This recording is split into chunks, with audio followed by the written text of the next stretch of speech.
In this video, I will tell you that can you get the threads badge back on Instagram. So before starting this video, if you like this video, kindly like this video and subscribe to our YouTube channel for more tips and tricks like this one.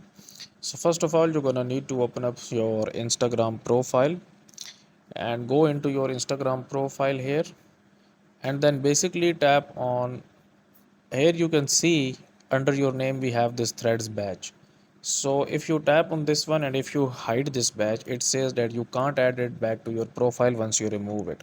So it's simple and it's clear that if you basically remove this badge, you will not be able to add this badge again to your Instagram profile unless you have to make a new profile.